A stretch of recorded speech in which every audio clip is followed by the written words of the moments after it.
So ayan na nga guys, dumating kami ng Binangonan Port ng alas 5:10 ng umaga. Medyo madilim pa. So magtatanong muna kami dyan kung saan ang sakayan papuntang Talim Island. Ang Talim Island ay sakop ng Binangonan at Cardona, Rizal na kinabibilangan ng 17 barangay. Bangat, Binitagan, Bongbong, Buhangin, Ginoong, Sanay, Gulod, Habagatan, Hanosa, Kasili, Kaitome, Kinabuogan, Kinagatan, Malakaban, Pinagdilawan, Kayap, Sapang at Tabon ang mga barangay dito.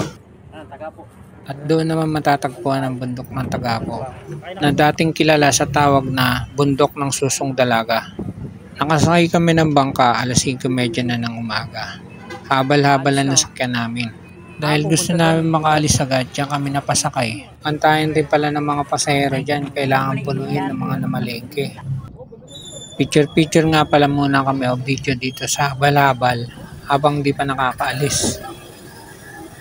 Habal ang tawag nila dyan kasi wala yatang listahan ng mga pasahero yan. 100 nga pala ang binayad namin dyan, hindi gaya ng ordinaryong pampasahero lang ay 65 pesos lang panghabal-habal.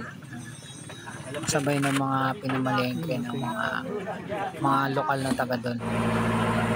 May mga dayo rin nga pala kami kasama, mga ilan-ilan lang. Pinabot ng mahigit 1 oras ang biyahe namin kasi pahinto-hinto rin tsaka hinahatid yung ibang mga pinamalengke.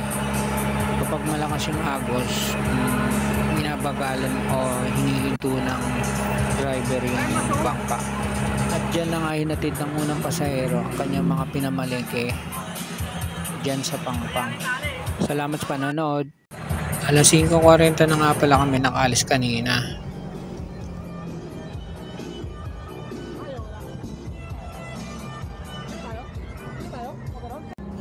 Alas 6:30 naman biglang huminto. Parang nag-overheat yata yung o may naputol na fan belt. Pero nakalis din naman agad.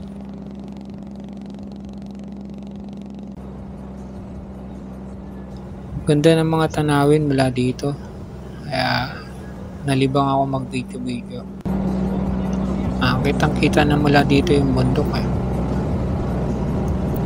Yung iba daw sa barangay Hanosa hihinto, pero kami sa barangay Gulod kami hininto. Doon na kami nagumpisang umakyat papuntang Mount Tagapo. May 1 oras din ang biyahe ng bangka.